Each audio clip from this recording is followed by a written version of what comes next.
तिकडनं आता बरेच 15 दिवस झाले इथे यायला. कुठले आहेत प्रॉपर? आम्ही प्रॉपर गाणेगाव, तालुका साक्री, जिल्हा धुळे. किती मेंढरं आहेत आपल्याकडे, टोळ्या आहेत?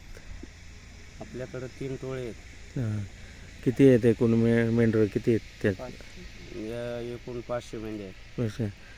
तर ते रात्रभर तुम्ही शेतात बसता तर काय कुठल्या परिस्थिती सामोरे जावं लागतं तुम्हाला?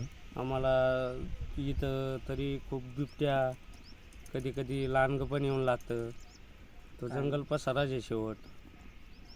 थंडी, वारा सगळ्या गोष्टी सहन कराव्या लागतात.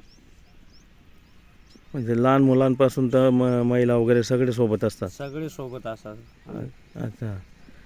किती महिने असतात तुम्ही इकडे तालुक्यात? आम्ही इकडं आता 8 महिने. 8 महिने. गावापासून उठलो तेव्हापासून 8 महिने इकडंच, बाहेरच जंगली हे शेत ते शेत हेच करतो आम्ही. अच्छा.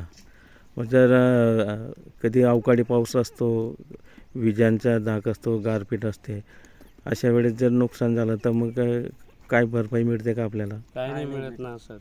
नाही. काय नाही. म्हणजे आपले जे पूर्वज जसं का फिरत होत्या तसंच आताची पिढी त्यांचं तसंच वन फिरावं लागतं. वन फिरावं लागतं. बरोबर आहे. तसंच आहे. जसं पूर्व जसं होतं तसंच आहे आता पण. एवढ्या आता विंचचा पाणी केव्हा केव्हा गारा बी होता, तो उन्हाळ्याचा पण पावसाळा होतो. म्हणजे सगळ्या गोष्टी तकलीफ करावं लागते आम्हाला. पण काही नाही, नुकसान झाले म्हणजे काहीच नाही, भरपाई नाही भेटत आम्हाला. काही नाही भेटत. मग शासनाने काही आपल्या समाजाकडे लक्ष दिलं गेलं पाहिजे ना? बरोबर.